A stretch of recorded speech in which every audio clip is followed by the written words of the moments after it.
सिर झुका दिया और श्री रामचंद्र भगवान से प्रश्न किया, तद विज्ञानार्थम स गुरुमेवाभिगच्छेत्। अपने अहंकार को बढ़ावा नहीं देना चाहिए, परमात्मा का विज्ञान गुरु से प्राप्त करना चाहिए। और उसमें तद विधि प्रणिपातेन परिप्रश्नेन सेवया, अपने अहंकार को झुकाने के लिए प्रणिपात चाहिए और प्रश्न भी चाहिए। ये बुद्धि प्रश्न करना माने बुद्धि का झुकना है। अपनी बात सिद्ध ही करना हो कि हमारी बात ठीक है तो प्रश्न कभी नहीं करना चाहिए। वे लोग जो बाद में इस बात पर अड़ जाते हैं कि मैं जो कहता हूं वही ठीक है, तो उनको किसी से पूछना नहीं चाहिए। प्रश्न करना माने बुद्धि का झुकना और नमस्कार करना माने शरीर का झुकना और सेवा करना माने कर्म का झुकना। कर्म से, बुद्धि से, शरीर से बड़े के सामने झुक जाने का नाम विनयावनत होना है। और ज्ञान की जो अमृत धारा है वो नीचे की ओर बहती है। इसी से वक्ता को ऊपर बैठा देते हैं और श्रोता लोग नीचे बैठते हैं कि जैसे पहाड़ में से गंगा जी की धारा बहती है, शैली गंगा बहती है तो नीचे आती है, कैसी प्रकार वक्ता में से ज्ञान की धारा बहे और श्रोता पर आवे। तो श्री लक्ष्मण जी महाराज विनयावनत होकर पूछने लगे श्री रामचंद्र से, भगवान मैं आपसे सुनना चाहता हूं मोक्ष की एकांतिक गति। संक्षेप में ही आप कहिए, आपको बोलने का अधिक कष्ट नहीं होवे। ज्ञानम विज्ञान सहितम भक्ति वैराग्य ब्रह्मितम। विज्ञान सहित ज्ञान का वर्णन कीजिए जिसमें भक्ति और वैराग्य का भी समावेश हो। आचक्ष्व में रघुश्रेष्ठ वक्ता नान्योस्ति भूतले। हे रघुनंदन, आप इसका वर्णन कीजिए क्योंकि आप जैसा वक्ता दूसरा धरती में कोई नहीं है। त्वदन्य संशयस्यास्य छेत्ता नजुपपद्यते। तुम्हारे सिवाय दूसरा कोई इस संशय को काट नहीं सकता। यदि इस पूछने वाले के मन में ये हो कि बताना हो तो बता, नहीं तो मैं जाके किसी से पूछ लूंगा। तुम्हारे जैसे न जाने कितने घूमते रहते हैं, चाहे जाके किसी से पूछ लेंगे। अगर पूछने वाले के मन में ये होए, है ना, तो उसमें अनन्यता नहीं आती है और समझने के लिए जो वृत्ति की उन्मुखता है वो नहीं होती है। असल में मनुष्य का क्या पूछता है, हम कौन सा काम करें ये पूछता है, तो उसका स्तर दूसरा है। हम किस मंत्र का जप करें ये पूछता है, तो उसका स्तर दूसरा है। हम अपनी भावना को कैसे स्थिर करें ये पूछता है, तो उसका स्तर दूसरा है। हम किस वस्तु का विचार करें ये पूछता है, तो उसका स्तर दूसरा है। और आत्मा क्या है, परमात्मा क्या है, दोनों का संबंध क्या है, मुक्ति क्या है, केवल ज्ञान से ही मुक्ति हो जाती है कि नहीं हो जाती है, विचारस्व विदृशा। प्रश्न की प्रक्रिया बिल्कुल अलग होती है। वो तो किसी के प्रश्न करते ही मालूम पड़ जाता है कि ये कहाँ बैठ के पूछ रहा है और इसको कहाँ बैठ करके जवाब देना चाहिए। यदि इस पर ध्यान नहीं दे तो तुरंत पूछने वाले से लड़ाई हो जाएगी। वो जिस कक्षा में बैठा हो उसी कक्षा की बातचीत उससे करनी चाहिए। शृणु वक्ष्यामि ते वत्सो गुह्याद् गुह्यतरम परम यद विज्ञाय नरो जह्यात् सद्यो वैकल्पिकम भ्रमम। बेटा लक्ष्मण, रामचंद्र बोलते हैं, वत्स लक्ष्मण, मैं तुम्हें परम गुह्य से गुह्यतर बात सुनाता हूँ जिसको जान ले ये भागवत की अर्धाली है। जद विज्ञाय नरो जह्यात् सद्यो वैकल्पिकम भ्रमम। उस तत्व को जान लेने पर मनुष्य तत्काल ये द्वैध का जो भ्रम है, द्वैत का जो भ्रम है, प्रकृति पुरुष सचेति विकल्प, पुरुषर्षभ एक प्रकृति है और एक पुरुष है। ये दोनों को अलग अलग रूप से जानना ही असल में विकल्प है।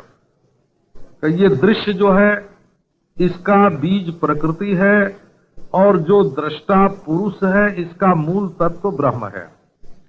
इस प्रकार दोनों को अलग अलग जानना तो विकल्प को ही जानना है। तो आओ पहले तुम्हें माया के स्वरूप को सुनावें। यद्विज्ञाय नरो जज्ञात सद्यो वैकल्पिकम ब्रह्मम, जो मैं बताता हूँ उसको ठीक ठीक समझ लोगे तो तुम्हारा द्वैत का जो भ्रम है, भेद जनित विकल्प जनित जो संसार रूपी भ्रम है वो दूर हो जाएगा। असल में कोई भी वचन का स्वभाव काम कराने का नहीं होता है। वचनम ज्ञापकम न तो कारकम। वचन का स्वभाव हाथ उठा के और उससे मशीन चलवाने का नहीं है। वचन का स्वभाव ज्ञान कराने का है। वचनम ज्ञापकम न तो कारकम।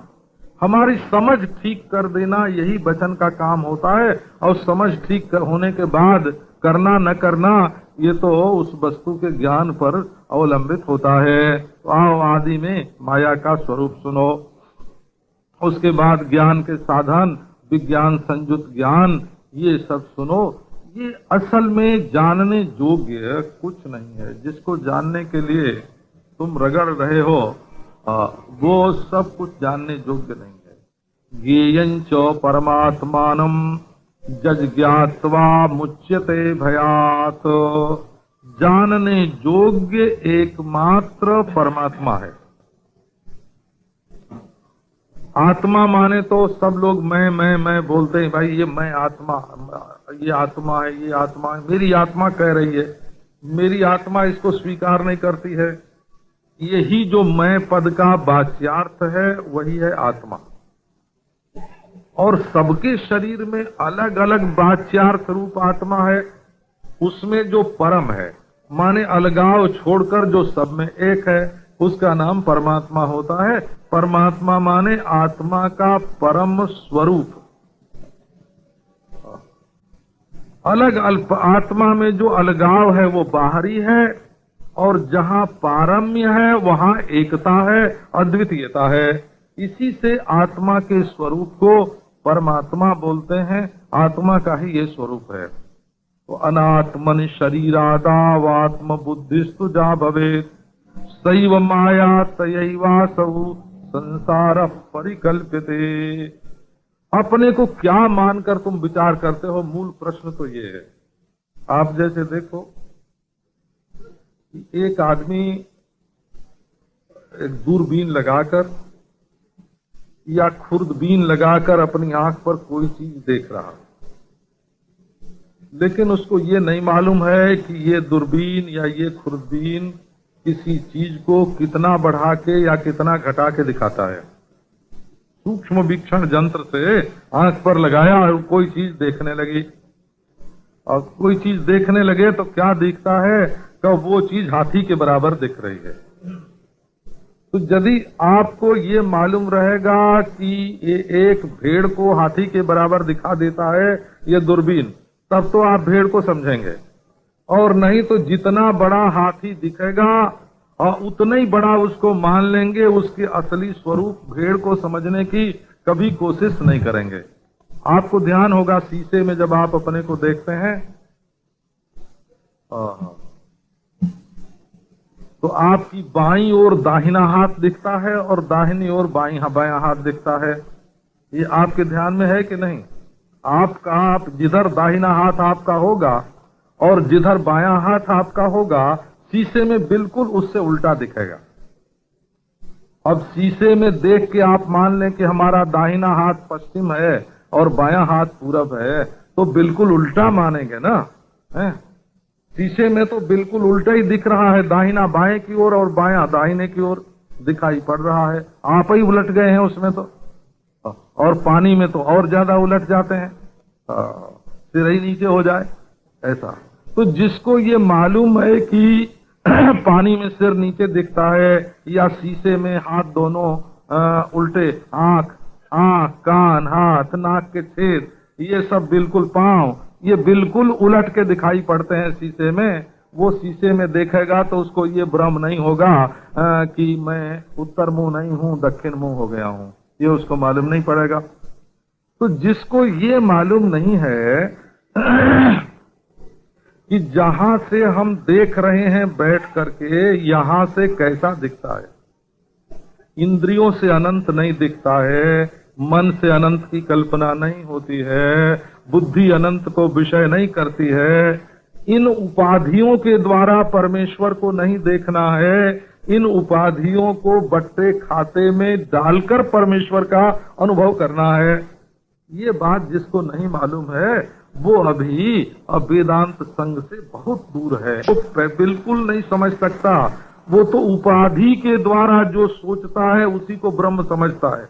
उपाधि का तिरस्कार हो जाने पर क्या रहता है, ये बट्टे खाते में डालकर हिसाब किताब का स्वरूप क्या है। तो वेदांती लोग पहली बात यही कहते हैं कि ये जो देह आदि अनात्मा है इनमें आत्म बुद्धि रख करके जो विचार करता है वो माया में फंसा हुआ है और उसको संसार की प्राप्ति होती है। माया के भी दो रूप हैं, एक विक्षेप और एक आवरण। विक्षेप माने जो दृश्य प्रपंच को दिखाती है, और आवरण माने जो अपनी अनंतता को आवृत कर देती है। ये दो शक्ति हैं माया की, और इसमें लिंग से लेकर के ब्रह्मा पर्यंत स्थूल सूक्ष्म के भेद से ये सारे जगत की कल्पना होती है।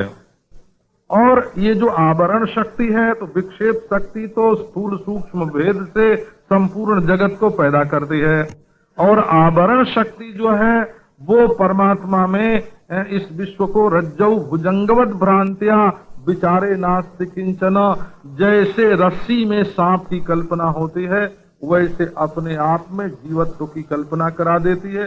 जो देह में बैठ करके विचार करेगा वो अपने को जीव के सिवाय और कुछ समझ ही नहीं सकता। भले वो सोचे कि मुक्ति दशा में हम जाके परमात्मा में मिल जाएंगे, सृष्टि के दशा में हम उससे अलग हो गए हैं, ऐसे भले सोचे, लेकिन जो अपने को परिच्छिन्न स्थापना करके और फिर विचार करेगा कि मैं ब्रह्म को देख रहा हूँ, कि परमात्मा को देख रहा हूँ, कि ये मुक्ति है, कि ये जीव है, तो उसको तो कुछ परमात्मा का ज्ञान होगा नहीं।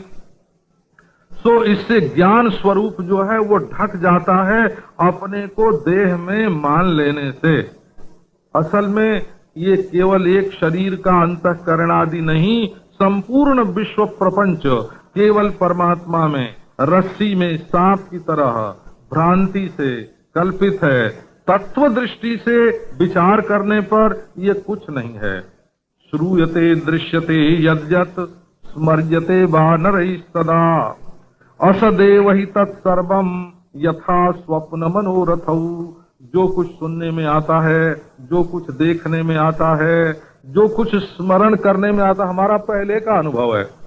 हाँ जी, पहले का अनुभव है, चाहे सपने का हो कि जागृत का हो, झूठा हो कि सच्चा हो। जो याद आती है वो प्रतीतियां ही तो स्मरण में आती है ना, स्मरण की विषय होती हैं, इसलिए स्मृति कोई प्रमाण नहीं होता है। ये जो हम लोगों को याद आती है वो तो इतनी गड़बड़ याद आती है कभी कि घोड़े का सिर हाथी के मुंह पर जुड़ गया और हाथी का जो मुंह है वो घोड़े के सिर पर जुड़ गया। ये स्मृतियां तो बिल्कुल गड़बड़ाध्याय बन करके आती हैं। इसलिए जो कुछ दुनिया में सुना जाता है, जो कुछ देखा जाता है, जो कुछ स्मरण किया जाता है, वो सब स्वप्न और मनोरथ के समान ही है। हमने तब देखा, अब देखा, ऐसे देखा, वैसे देखा, ये देखा, वो देखा, यहाँ देखा, वहां देखा, ऐसे होता है। हमने वहां देखा बिल्कुल सही होना चाहिए, यहाँ देखा का बिल्कुल सही होना चाहिए, अब देखा सही होना चाहिए, तब देखा सही होना चाहिए, ये देखा सही होना चाहिए, वो देखा सही होना चाहिए। अरे ये मन के बिना तो तुमने कुछ देखा ही नहीं है, और वासना संस्कार से विजड़ित मन के द्वारा ही देखा है। क्या विचार करोगे उसके द्वारा? इसलिए ये स्वप्नवत है। और इस संसार वृक्ष का दृढ़ मूल ये शरीर ही है। तन मूल पुत्र दारादि बंध किंतेन्यथात्मना देहस्तु स्थूल भूतानाम पंच तन्मात्र पंचकम अहंकारश्च बुद्धिश्च इंद्रियाणि तथा दश चिदाभासो मनश्चैव मूल प्रकृतिरेव च एतत् क्षेत्रमिति ज्ञेयम् देह इत्यभिधीयते। 13वें अध्याय में गीता के जैसे भगवान ने क्षेत्र क्षेत्रज्ञ का विचार किया है वैसे यहाँ भगवान श्री रामचंद्र, वहाँ श्री कृष्ण अर्जुन है और यहाँ राम लक्ष्मण है। तो इसको गीता राम गीता नहीं बोलते हैं, इसको लक्ष्मण गीता ही बोलते हैं। राम गीता तो उसको बोलते हैं जो आगे चलकर उत्तर कांड में जो गीता आती है उसको राम गीता बोलते हैं। ये तो लक्ष्मणा है गीता, लक्ष्मण गीता है, लक्ष्मण के लिए भगवान ने उपदेश किया है और वो रामायण गीता राम गीता है। तो ये जो पुत्र दारादि का बंध है कि ये हमारा पुत्र है, ये हमारी स्त्री है, ये हमारे सगे संबंधी हैं, ये सच है, दुनिया में बिल्कुल सच है। लेकिन कब सच है कि जब देह को अपना मैं मान लेते हैं तब ये सब सच हो गया। और जब अपने को देह रूप नहीं मानते हैं, अपने शुद्ध आत्मा के रूप में अपने को जानते हैं, तो ये संसार में कोई भी संबंध नहीं होता। ये देह भी अपना मैं कैसे है? ये तो मिट्टी, पानी, आग, पंचभूत और इनके जो तन्मात्र हैं, शब्द, स्पर्श, रूप, रस, गंध, अहंकार, बुद्धि, इंद्रियां, चिदाभास, मन, मूल प्रकृति, ये क्षेत्र का नाम देह है। आत्मा का नाम देह नहीं है। जो इनसे इस क्षेत्र से अलग किया हुआ माने रसायनशाला में, लेबोरेटरी में अलग किया हुआ नहीं, विचार दृष्टि से विश्लिष्ट, विविक्त परमात्मा निरामयः। विलक्षण का अर्थ भिन्न भी नहीं होता है। जो लोग वेदांत कच्चे वेदांती होते हैं उनको ये भी नहीं मालूम होता है। विलक्षण शब्द का अर्थ अलग नहीं होता। विलक्षण शब्द देखो, ये जैसे कंगन है हाथ में पहनने का और कुंडल है कान में पहनने का, तो ये दोनों परस्पर विलक्षण तो हैं। उसकी शकल दूसरी, उसकी शकल दूसरी, लेकिन तत्व दृष्टि से दोनों सोना है। तो उनमें भेद नहीं है, केवल लक्षण की पृथकता है। एक कुंडलाकार है और एक हाराकार है। लक्षणगत पृथकता से तत्व की पृथकता नहीं होती। तो ये विलक्षण है, विलक्षण इनको बोलते हैं विलक्षण। तो ये जो देह है और देही है, जीवात्मा है, ये देह से देही बिल्कुल अलग नहीं होता, कोई दूसरा तत्व नहीं है। और देही से देह भी बिल्कुल अलग नहीं होता, ये दूसरा तत्व नहीं है, अद्वैत ही है। परंतु उसी एक अद्वैत में देह का लक्षण दूसरा है और जीवात्मा का लक्षण दूसरा है। एक ही ब्रह्म में लक्षण भेद से देह और आत्मा का भेद होता है। समझाने के लिए, विवेक के लिए, तत्व की दृष्टि से इनका भेद नहीं होता। देह देहि विभागोयम अविवेक कृत पुरा जाति व्यक्ति विभागोयम यथा वस्तुनि कल्पितः। देखो, मिट्टी और घड़ा, ये दोनों में भेद है कि विलक्षणता है? जो मिट्टी है सोई घड़ा है। घड़े में मिट्टी के सिवाय दूसरी कोई चीज ही नहीं है। तो तत्व दृष्टि से मिट्टी और घड़ा में भेद नहीं है, लेकिन जाति और व्यक्ति का जो विभाग है, एक घड़ा और हजार घड़े एक सरीखे, ये सब के सब मिट्टी में कल्पित हैं। तो मिट्टी में और घड़े में लक्षण की पृथकता तो है, परंतु तत्व की पृथकता नहीं है। इसलिए मिट्टी से भिन्न घड़ा नहीं है। मिट्टी से भिन्न घड़ा नहीं है। घड़ा मृत्तिका रूप ही है, परंतु आकृति में, नाम में विलक्षणता होती है। तो असल में ये आत्मा जो है ये विश्व सृष्टि से विलक्षण है, भिन्न नहीं है। भिन्न तो तब हो जब दो तत्व हों, और दो तत्व होंगे तो अद्वैत की सिद्धि नहीं होगी, द्वैत की सिद्धि हो जाएगी। एतैर विलक्षणो जीवः, तो क्षेत्र से विलक्षण है जीव, वो वस्तुतः परमात्मा है और निरामय है। उसमें किसी प्रकार का पाप पुण्य सुख दुख राग द्वेष कोई भी आमय उसमें नहीं है जिसके कारण दुख होए। अब ये जीव तत्व का विज्ञान कैसे होता है, उसका साधन मुझसे सुनो। रामचंद्र भगवान कहते हैं, जीवश्च परमात्मा च पर्यायो नात्र भेदधीहि माना भावस्तथा दंभो हिंसादि परिवर्जनम।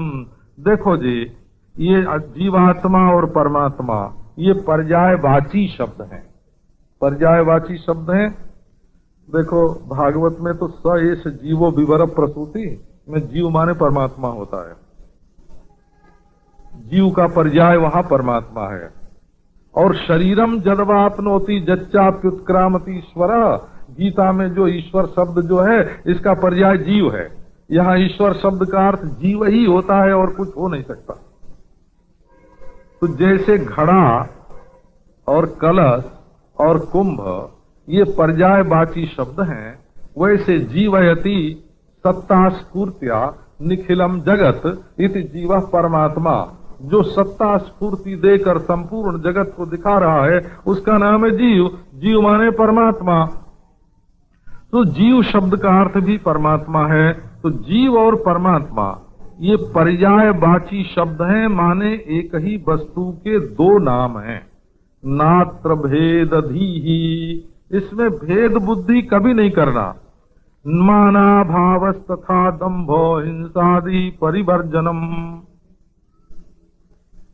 बोले ये कैसे हो? बोले पहली बात ये है कि मान छोड़ करके इसका अनुसंधान करना पड़ेगा।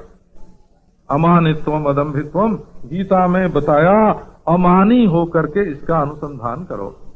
निर्माण मोहा जित संग दोषा अध्यात्म नित्या। अगर मान रखोगे कि हम तुमसे कछु घाटी है ना, ऐसा भी होता है हो।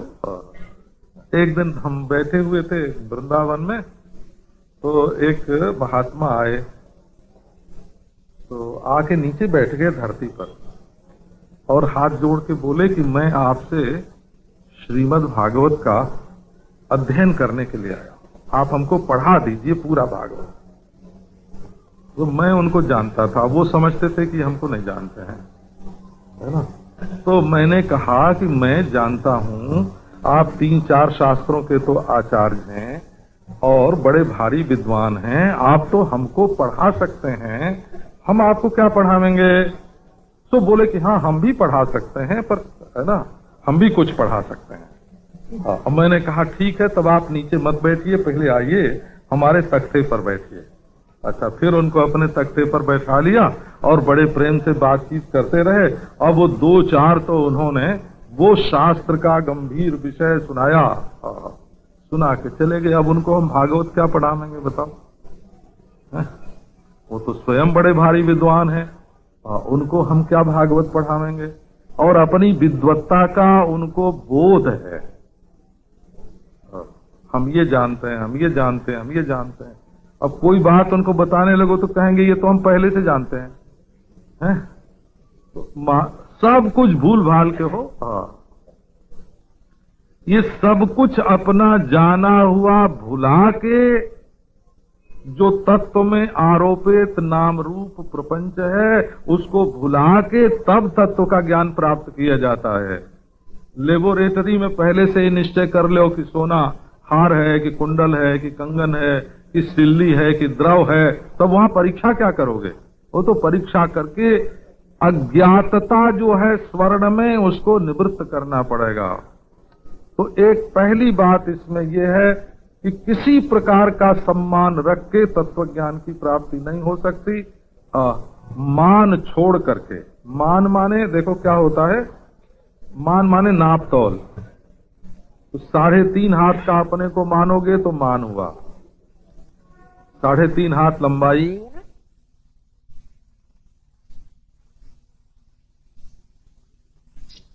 कहीं भी परिच्छिन्नता में जो मैंपना है, विद्या बुद्धि विवेक स्मृति और दंभ हिंसा आदि परिवर्जनम, जो बनावट करेगा दंभ करेगा उसको भी ज्ञान नहीं होगा, जो दूसरे को दुख पहुंचाना चाहेगा उसको भी ज्ञान नहीं होगा। तो दंभ हिंसा आदि छोड़ के, मान छोड़ के, असल में छोड़ने की प्रधानता से तत्व ज्ञान होता है।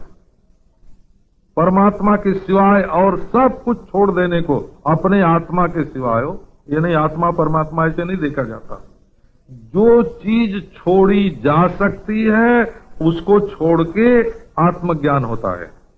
चाहे कोई भी चीज हो, उसका कुछ भी नाम हो, कोई आक्षेप करता है तो करने दो, टेढ़े मत बनो, सर्वत्र वक्रता तथा, सरल स्वभाव से, टेढ़ी चाल से नहीं चलना, सीधे बोलना, सीधे बैठना, अभिप्राय लेके बात नहीं करना।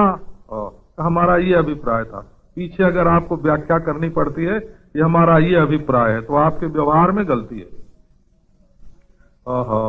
का हमने इस आशय से ऐसा किया था, इस आशय से कहीं इनके भीतर जो छिपा हुआ है वो बाहर निकल आवे। तो बड़ी वक्रता, बड़ी टेढ़ी चाल चली थी भाई तुमने। तो ये तत्व ज्ञान प्राप्त करने वाले की रीति नहीं है कि तुम टेढ़ी चाल से चलते हो। तो इस तरह से सर्वत्र अवक्रता और पराक्षेप आदि का सहन, और मन वाणी और शरीर से सद्भक्ति के द्वारा सद्गुरु की सेवा, बाह्य और आभ्यंतर की शुद्धि, और जब कोई सत्कर्म कर रहे हो तो उसमें स्थिरता, मन वाणी शरीर को अपने काबू में रखना, विषयों में निरीहता, अहंकार न करना, जन्म किसका होता है इसकी आलोचना, यानी क्यों होता है वो दूसरा फंड ही दूसरा है। तो भाई ये जन्म क्यों होता है, बोले कर्म से होता है। तो कर्म में ये ताकत कहाँ से आई कि वासना लगी रहती है? तो जन्म क्यों होता है, बोले सूक्ष्म शरीर से होता है, अंतःकरण को यहाँ से वहां जाना पड़ता है, वो फंड दूसरा है। तो फंड ये है कि असल में वो चीज क्या है जिसका जन्म होता है। तो वो चीज चेतन है तो वो बदलेगी नहीं, वो राम रहीम बनेगी नहीं, वो तो जीव शिव बनेगी नहीं, वो तो चेतन ही रहेगा, तो वो तो अजन्मा रहेगा, वो तो अजर रहेगा। तो तत्व जो है वो अजन्मा और अजर होता है, और अपनी अपनी रीति से वासना के अनुसार जैसा संस्कार, जैसा अध्यारोप है उसके अनुसार उसमें जन्म जरा आदि मानते हैं। कहीं आसक्ति नहीं करना, कहीं स्नेह से चिपकना नहीं, न पुत्र में, न पत्नी में, न धन में, और जो कुछ सामने आवे इष्ट अनिष्ट उसमें अपने चित्त को नित्य सम रखना। और मैं रामचंद्र भगवान बोलते हैं, मैं राम, मयि सर्वात्मके रामे ही अनन्य विषया मति। मैं राम सर्वात्मक हूँ, सब हूँ, इसलिए अनन्य विषयक मति, जो देखो उसमें राम ही दिखे, जो दिखे उसमें राम ही दिखे, अनन्य विषया मति। भीड़ भाड़ से रहित शुद्ध देश में रहना। और जो दुनियादारी की चर्चा करने वाले हैं महाराज, बस दिन रात दुनिया उगलते रहें। आप जानते हैं ना, एक आदमी कहता था कि मैं तो बिल्कुल भूखा हूँ, कुछ खाया ही नहीं है। तो इसी बीच में उसके मुंह में चली गई मक्खी। हाँ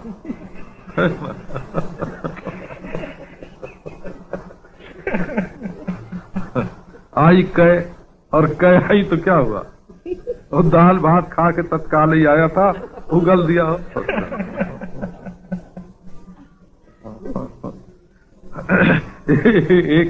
एक कोई रोजा करने वाला था, तो वो नहाने के लिए डुबकी लगाता तालाब में और भीतर ही भीतर पानी पी लेता। तो वो कहता मैं ऐसी चालाकी करता हूं कि खुदा भी नहीं देख पाता। अब एक दिन महाराज भीतर ही भीतर मछली घुस गई उसके मुंह में और जाके अटकी आ करता हुआ निकला। तो लोगों ने मुश्किल से निकाला, तब बोला कि आज खुदा ने देख लिया। आज खुदा ने देख लिया। तो ये जो जैसा खाता है ना वैसे ही कह करता है। ये आदमी जब बोलने लगता है तो अपने को छिपा नहीं सकता। उसके दिल में दुनियादारी की जो बात भरी रहती है वो किसी न किसी रूप में बाहर आती है। वो कह करने वाला जैसे ये नहीं देखता कि कौन कपड़ा खराब होगा, कौन धरती खराब होगी, किसके ऊपर छींटा पड़ेगा। इसी प्रकार महाराज ये बोलने वाले लोग जो हैं, जो उनके भीतर होता है सो ही बोलते हैं। तो हमेशा इन लोगों के बीच में ज्यादा रहना नहीं चाहिए, और रहना हो तो उसमें दिलचस्पी नहीं रखनी चाहिए, और आत्मज्ञान के लिए सदा उद्योग करना चाहिए। और वेदांत का जो तात्पर्य है उसका चिंतन करना चाहिए, और इस ढंग से अगर चलोगे तो तुम्हें ज्ञान होगा, और इनके विपरीत करोगे तो विपर्जय बढ़ेगा। ये जो आत्मा है ये बुद्धि, प्राण, मन, देह और अहंकार से विलक्षण है। यही निश्चय करोगे, चिदात्मा हम नित्य शुद्धो बुद्ध एवेति निश्चयम। ये निश्चय करो कि मैं जड़ नहीं हूं, चिदात्मा हूं। मैं कर्म भाव आदि से अशुद्ध नहीं हूं, शुद्ध हूं। मुझ में अज्ञान नहीं है, नित्य मैं ज्ञान स्वरूप ही हूं। ऐसा निश्चय करो और बुद्धि, प्राण, मन, देह और अहंकार से अपने को विलक्षण देखो। जिस ज्ञान से सबको जाना जाता है, जो आंख से देख रहा है, जो कान से सुन रहा है, जो दिल से सोच रहा है, वो ज्ञान आखिर है क्या? वो ज्ञान वस्तुतः परमात्मा का स्वरूप है, और उसका साक्षात अनुभव होने पर विज्ञान हो जाता है। आत्मा सर्वत्र परिपूर्ण है, चिदानंदात्मक है, अव्यय है, बुद्धि आदि की उपाधि से रहित है। इसलिए बुद्धि आदि लगा करके हम जो सोचते हैं ये इसका बड़ा भारी रहस्य है। इसी से धर्मानुष्ठान में भी हमारी बुद्धि से जो सिद्ध किया हुआ धर्म है वो धर्म है, ये बात नहीं मानी जाती।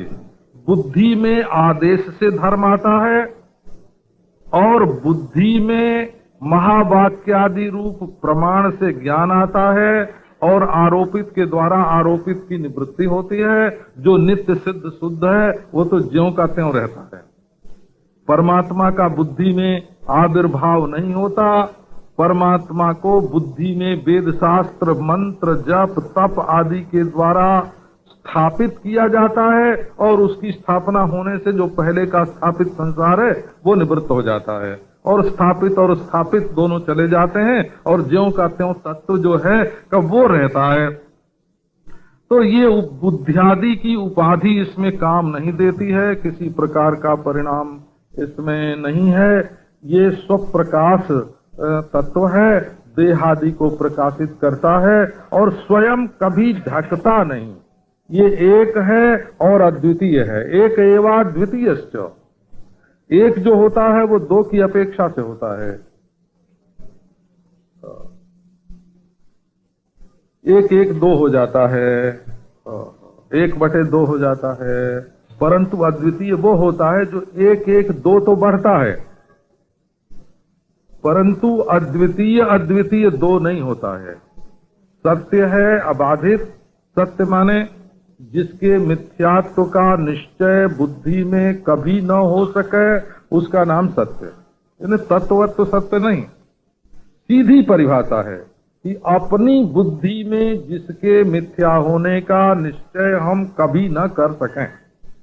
जैसे मैं नहीं हूं ये निश्चय कोई भी अपनी बुद्धि से कभी कर नहीं सकता। इसलिए मैं सत्य है, इसलिए आत्मा सत्य है। ये निश्चय में ही उसकी परीक्षा की जाती है। तत्व को मशीन पर चढ़ा करके परीक्षा नहीं की जाती है। ज्ञान माने जिससे सबका प्रकाश होता है। मैं अप्रकाश हूं ऐसा अनुभव कभी कोई कर ही नहीं सकता। यदि कोई ये निश्चय करे कि मैं अज्ञान हूं, मैं अप्रकाश हूं, तो ये निश्चय भी तो ज्ञान से ही होता है ना। तो ये अपरमात्मा का स्वरूप है, वो असंग है, स्वप्रभ है, दृष्टा है, विज्ञान के द्वारा वो जाना जाता है। आचार्य शास्त्रोपदेशाद ऐक्य ज्ञानम जदा भवेत। आचार्य और शास्त्र के उपदेश से, केवल आचार्य भी नहीं है, इसमें गड़बड़ी है। क्योंकि आचार्य लोग जो हैं वो तरह तरह के होते हैं महाराज, द्वैतवादी, अद्वैतवादी, द्वैताद्वैतवादी, अशून्यवादी, इतने आचार्य होते हैं। तो आचार्य भी वो जो वेद शास्त्र के संविधान के अनुसार बिल्कुल ठीक हो। गुरुओं के लिए भी संविधान होता है, ब्रह्मात्मय के ज्ञान से, वेदांत की रीति से संपन्न होवे ऐसा आचार्य। और इससे ज्ञान कैसा हो? ऐक्य का ज्ञान हो। आत्मनोर जीव परयोर मूला विद्या तदैव ही। जब आत्मा और परमात्मा की एकता का ज्ञान होता है तब मूला विद्या का नाश होता है, और जब अविद्या का नाश होता है तो कार्य कारण कुछ भी परमात्मा से अलग नहीं रहता है। जब कुछ भी परमात्मा से अलग नहीं है तो इस अवस्था का नाम मुक्ति है। और ये अवस्था परमात्मा से अलग कोई परमात्मा में नहीं होती। उपचारो यमात्मनि, ये आत्मा में मुक्ति अवस्था का भी उपचार ही है। उपचार है माने ये भी गौण रूप से कल्पित है। तो क्यों कल्पित है? क्योंकि बंध अवस्था हमको लगी हुई है, तो इस अवस्था को मिटाने के लिए मुक्ति अवस्था की कल्पना करनी पड़ती है। ये लक्ष्मण, मैंने तुमको मुक्ति का स्वरूप बताया, ज्ञान वैराग्य सहित, ज्ञान विज्ञान वैराग्य सहित। परंतु ये जो बात हमने बताई, ये जो लोग मेरी भक्ति से विमुख हैं उनकी समझ में नहीं आवेगी। जैसे आंख वाले आदमी भी रात के समय अंधेरे में नहीं देख पाते हैं, परंतु दीपक लेकर के कोई चलता हो तो उसको सब कुछ दिखाई पड़ता है। इसी प्रकार यदि कोई भक्ति युक्त चित्त होए तब तो उसको सब कुछ मालूम पड़ता है। तो अब ये भगवान की भक्ति, हमारी भक्ति कैसे होती है, इसके बारे में तुमको कुछ सुना रहा हूं। पहली बात तो ये है कि भक्त का संग करो तो भक्ति चाहिए। वो तो जैसा संग वैसे ही रंग होता है। नारायण, भक्त का संग करो तो भक्ति मिलेगी, और नास्तिक का संग करो तो नास्तिक मिलेगा। ये तो इसका स्वभाव ही यही है। तो भक्ति का साधन है पहला, सबसे बड़ा, सबसे श्रेष्ठ, भक्तों का संग करना। फिर मेरी और मेरे भक्तों की सेवा, एकादशी आदि का उपवास, भगवान के पर्व का अनुमोदन, भगवान की कथा के श्रवण पाठ व्याख्यान में सर्वदा रति, पूजा में परिनिष्ठा, नाम का संकीर्तन। यदि इस प्रकार लगे रहें तो हृदय में अव्यभिचारिणी भक्ति का उदय हो जाता है, और भक्ति आ जाए जीवन में तो कुछ भी शेष नहीं रहता है। इसलिए जिसके जीवन में भगवान की भक्ति आती है उसको ज्ञान विज्ञान वैराग्य सब कुछ प्राप्त हो जाता है और मुक्ति हो जाती है। तो लक्ष्मण, तुमने मुझसे जो प्रश्न किया था उसका मैंने उत्तर दिया। तुम अपने मन को समाहित करके इसमें स्थिर हो जाओ। मुक्ति तो मिलाई है। जो कुछ मैंने तुमको बताया है ये ऐसे लोगों को मत बताना जो मेरी भक्ति से विमुख हैं। मेरे भक्त को ही ये देना, और बुला करके भी देना, यत्न करके भी मेरे भक्त को समझाना, मेरे भक्त को समझाने के लिए है। और जो हमने कहा है इसका जो पाठ श्रवण रोज करता है श्रद्धा भक्ति से, उसके अज्ञान की निवृत्ति होती है और वो मुक्त हो जाता है। भक्तानाम मम जोगिनाम सुविमल स्वांताति शांतात्मनाम मत्सेवाभिरतात्मनां च विमल ज्ञानात्मनां सर्वदा संगंजः कुरुते सदोद्यत मतिः तत्सेवनानन्यदी। मोक्षस्तस्य करे स्थितो हमनिशम दृश्यो भवे नान्यथा।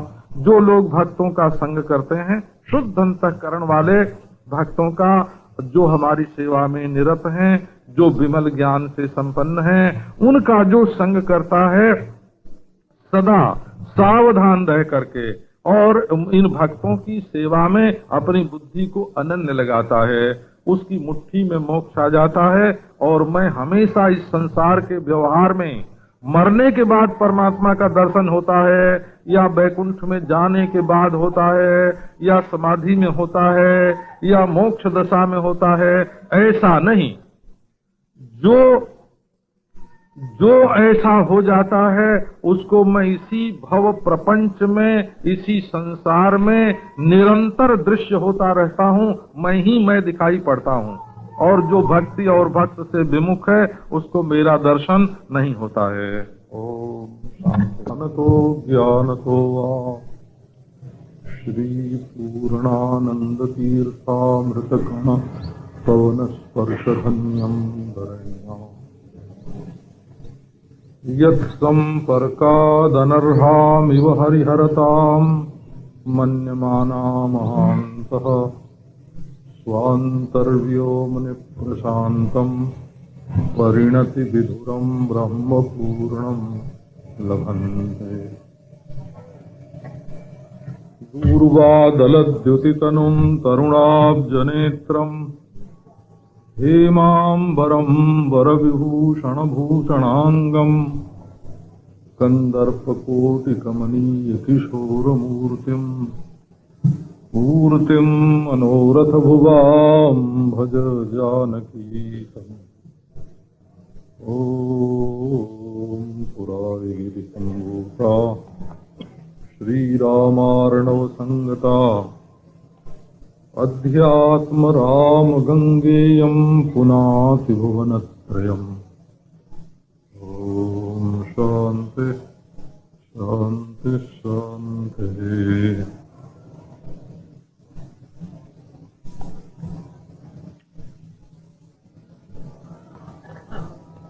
दो मुख्य प्रसंग अरण्य कांड में आए।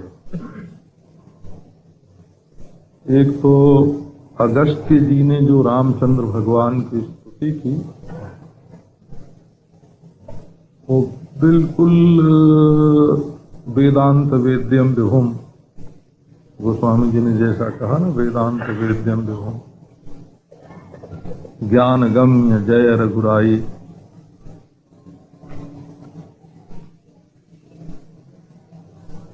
अगस्त्य की स्तुति वेदांत का निरूपण है। और उसके बाद लक्ष्मण के प्रति राम का उपदेश, ये दोनों अरण्य कांड में आए। इसका अर्थ ही ये होता है कि ये दोनों आरण्यक हैं। इसको कहीं जहां हो तहां इसका उपदेश नहीं कर देना चाहिए। ये तो जो विरक्त वनवासी लोग हैं उनकी वस्तु है, उनकी अपनी वस्तु है ये। इसका फल ये बताया, मोक्षस्तस्य करे स्थितो हमनिशम दृश्यो भवे नान्यथा। ये तत्वज्ञान जिसको प्राप्त हो जाता है उसकी मुट्ठी में होता है मोक्ष। मुट्ठी में होने का अर्थ क्या होता है? जैसे 5 रुपया तुम्हारी मुट्ठी में है तो चाहे जिसको दे सकते हो, तो वो मोक्ष चाहे जिसको दे सकता है। और दूसरी बात ये बताई कि जो लोग ये समझते हैं कि आगे हमारा जन्म नहीं होगा तब हम मुक्त होंगे, या नरक स्वर्ग में नहीं जाएंगे तब मुक्त होंगे, बोले नहीं, इसी जीवन में और यहीं और क्षण क्षण और कण कण सब का सब परमात्मा के रूप में दिखने लग जाए,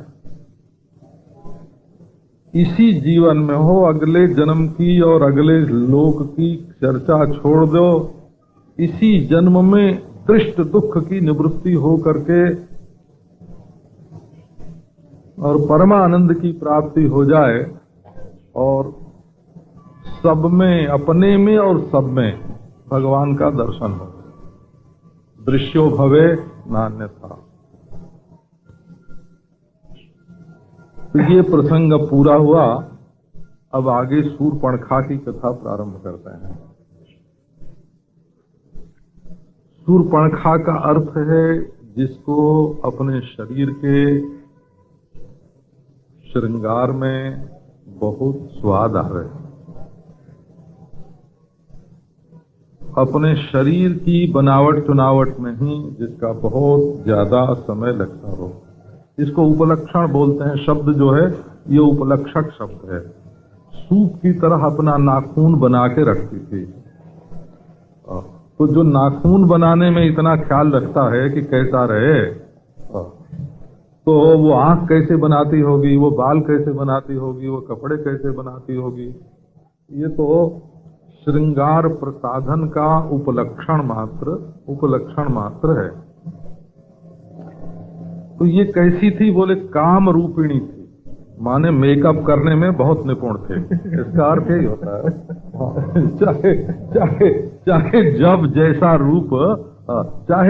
जैसा रूप धारण कर ले, और दिल था उसका राक्षस का, और रूप जैसा चाहती थी वैसा पकड़ती थी, और शक्ति उसमें बहुत थी, और जनस्थान में एकांत में निवास करती थी उस महाघोर जंगल में। एक दिन वो गोदावरी नदी के तट पर पंचवटी के पास आई और वहां देखा भगवान के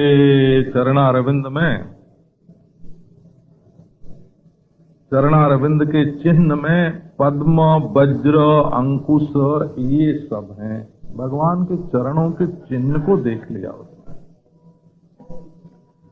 अब तुम भक्त देखे तो भक्ति आवे, तत्वज्ञानी देखे तो ज्ञान आवे। अब उस राक्षसी ने जो देखा महाराज, सो अपने अधिकार के अनुसार उसके मन में काम का उदय हुआ। ये न वस्तु काम नहीं देती है, हो काम तो अपने मन में उदय होता है। तो जिसका जैसा मन पहले से बना हुआ होता है उसके अनुसार काम का उदय होता है। सामने वाले की उसमें कुछ नहीं रहती है। ये नहीं कि ये बड़ा बुरा है, ये सामने आया तो इसको देख के मेरा मन बिगड़ गया, ये बुरा है। ये नहीं, तुम्हारा मन बुरा है जो उसको देख करके तुम्हारे मन में काम आया।